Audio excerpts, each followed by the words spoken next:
Hello and welcome to Hatchling Reviews.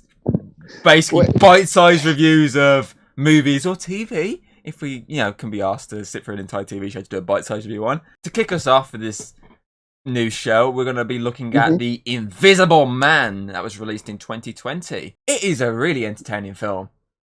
Oh my god, yeah. It's a reboot of the 33 movie, but that itself is like based on the novel by H.G. Wells from like the 1800s. I don't know the exact year, but it's old, and they've basically brought it to the new generation and tried to give you something different, but that's still the same feel. Someone invisible harassing people, basically. And obviously this is here because Universal had many attempts to try and reboot classic horror movies. So that's it was started before The Mummy. The first was The Wolfman, which wasn't bad, but it was obviously disastrous in terms of obviously I think critically and financially. Then it was Dracula Untold. That was good. Which again I think didn't do well critically. Then we liked it. And then obviously we had The Mummy, which was meant to start an entire universe of classic monster movies.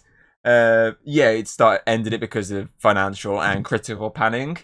And it's hilarious because obviously one of the films they were going to remake was Invisible Man, with Johnny Depp in the lead role as the Invisible Man.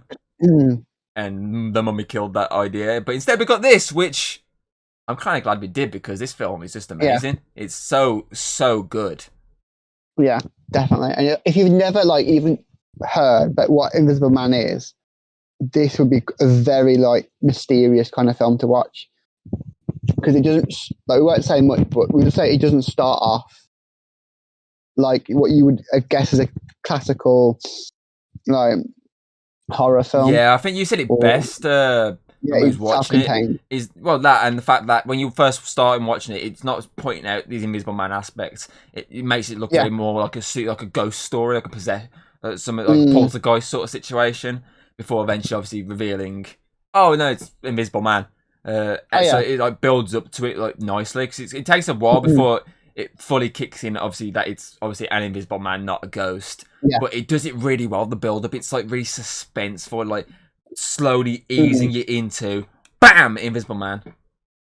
Yeah, because it's very the mysterious and how they do it, and because it's all self-contained. Because this entire film is focused purely on the main character of Cecile. Yeah, something like that. Yeah, it's just all from just her perspective. It's from no one else's. You don't see you don't see the Invisible Man's perspective. You don't see all any of her the friends around her and anyone that she's anyone that she's living there. You don't even see from the police investigating stuff. Yeah, always just completely focused on her. Even when they leave the room, it just stays on her. You're sitting there, you're waiting for something in the background to move slightly. Yeah, because it always focuses, doesn't it, heavily on a corner of a room. You're literally this in the camera, it's gonna hello, is that going to move? No, definitely did good with how paranoid she becomes. Yeah. Because obviously the whole film is about a abusive relationship. That's the whole premise of this film. It's talk about how some toxic and abusive relationships can become quite controlling and will make the victim very paranoid and will be isolated from their friends, and basically is what happens. It's what the Invisible Man does to her, but in ways we won't tell you.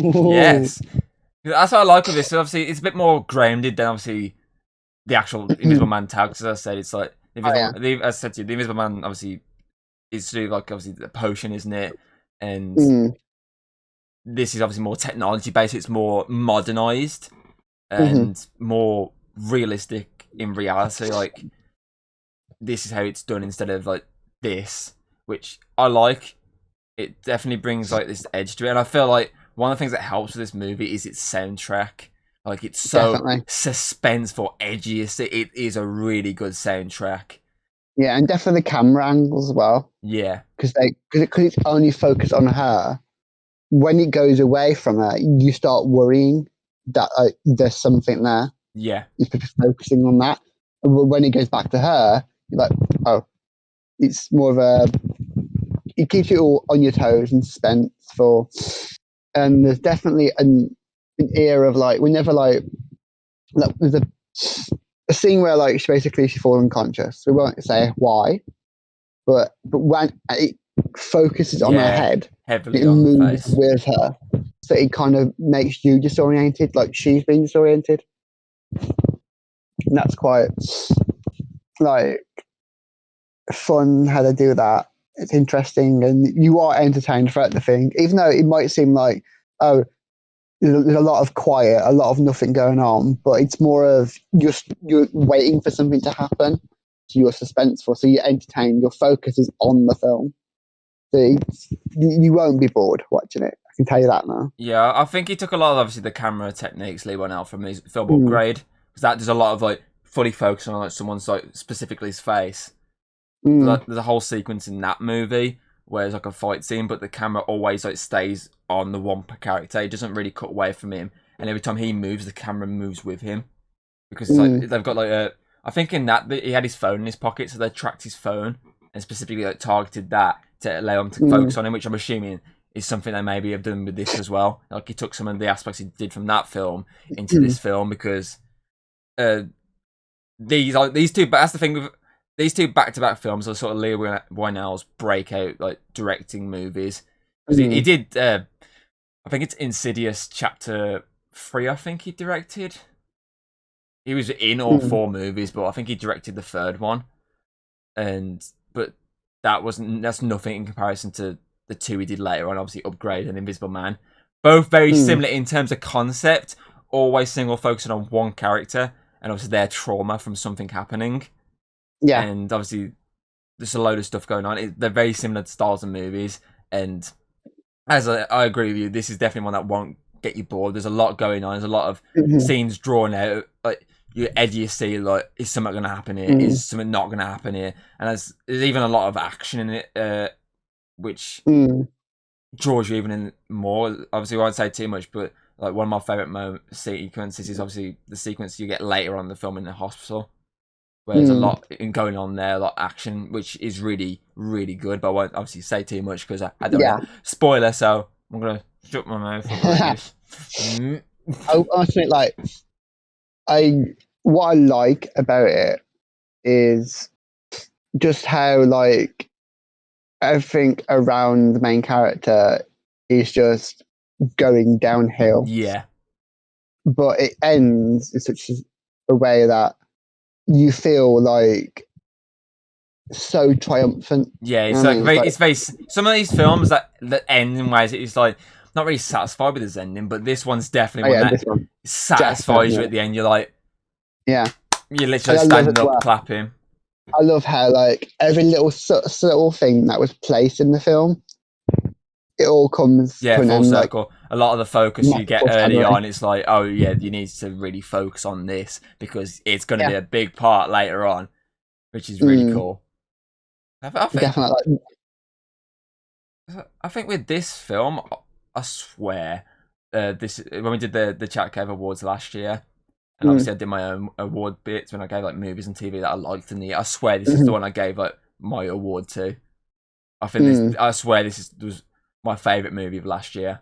To be fair, there wasn't many movies that came out last year, but if I remember correctly, this is was my favourite film that came out last year. And I wish I got to see it. I wish I got to see it in cinema. But obviously, I think this came out around the time Sonic came out, so I went to see that instead, just because I wanted to go watch Sonic. To watch a very intense horror. Nope, I'm watching Sonic. I think this was like a week after Sonic came out, and obviously I'd already seen 2 films that month, so I was like, I won't see another one. I'd already seen that in Birds of Prey, so I was like, I won't see another one, but I really wish I saw this on cinema. So I think I watched this when it went rental, because obviously COVID happened, so Universal went, let's put it on rental like 3 weeks after it came out in cinema, so it only grossed like under 200 million, but against a budget of 7 million, that's a fucking lot of money you got there. Yeah. So very well done on getting that. A quick sum up here. Watch it. It's well worth watching. You will not be disappointed. It deserved to win awards, and it didn't. I don't know why it wasn't nominated for any awards. It should have been nominated. It was great. It was definitely very suspenseful, very... It's a good remake. You're going to be glued to the scene. You're going to be glued to the scene. It was a good remake. A lot of remakes suck. Yeah, it was a good twist on the source story, so I'm looking forward to them doing more, because apparently they've got like 3 or 4 more classic, obviously, Universal monster movies making. I know one's Wolfman with Ryan Gosling, which is going to be directed by the same, which is rumoured to be directed by the guy who made this. So I'm interested in how they spin these ones. So I reckon they're going to go for more modern tales, but with these classic stories, which I'm interested fully in. Not an actual, like, supernatural werewolf, but it's more like a genetic experiment or something. Who knows? We'll find out. Obviously, for these hatchling whatever reviews, we're going to be doing like a essentially gold, silver, and bronze situation here. So gold's like one we highly recommend watching. You're going to have a blast. So just editing comment. There's no actually a 4th option in the tier list situation. So as I say, gold top tier, 100% watch it. Silver is now, it's very entertaining. It's not quite there just yet for us, but it's very, very good. Then we have bronze, which is now mediocre. It's 50-50. It's going to be some people's cup of tea. It's going to be some people's not cup of tea. So it's just kind of in the middle. And then we now have a broken egg, not even a gold or anything or color. It's just broken, and that is basically dog shit. Watch at your own risk. We don't recommend it, but as I say, if you want to watch it, go for it. I'm not going to stop you, but it's bad, and that's the system for now. This is something we came up with overnight, basically after recording, and it's in place now. So 4 eggs. Which one we're going to give this film? It's very obvious, I think. So back to the video. So what are you thinking here, Hayden? Which one we're thinking here? Well, considering the fact that we kept hyping it up and saying this is really good, I don't know, but I think it might be a gold. I think we're definitely going to start off with a gold one golden here. Penis. Golden penis. The golden egg. Oh, okay. Bringing it back to hatchlings. The golden. I just want Alex to draw a golden penis. And I'm like, I hate you guys. Why are you making me do this? Yeah, so basically we're giving it the gold one. It's a highly recommendation. Definitely go check it out. You can rent it. You can buy it. You can. I think buy it. Not that option. I think you could. There's probably like some one you can stream on. It's probably on like. At some point, it's probably on Amazon or Netflix, or I'm pretty certain it's on Sky. I think it's on Now TV, so you can watch it on there. But and other sites. Other streaming services available, as long as you've got a VPN to act pretend you're in America. Shh. What are we saying shush for? VPNs aren't illegal. Oh yeah. Use your VPN. I hope you liked the video. If you did, drop us the like, subscribe, the usual crap. Drop your comments in the below. What are your thoughts on the movie? Like, if you enjoyed it, if you didn't enjoy it, why you enjoyed it, why you didn't enjoy it. The usual shit. Just drop it in the comments below, and if you don't like it, we will find you, and then we will make you pay. What we make them pay for? That's what's in the film. So what you're telling me is you're gonna, out of nowhere now, pull out an Invisible Man suit out your arse. Yeah. Put it on, and then go torment people that hate this movie.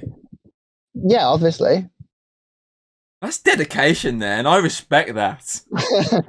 That's all I took from this film, is that stalking people in invisible suits is gonna be fun.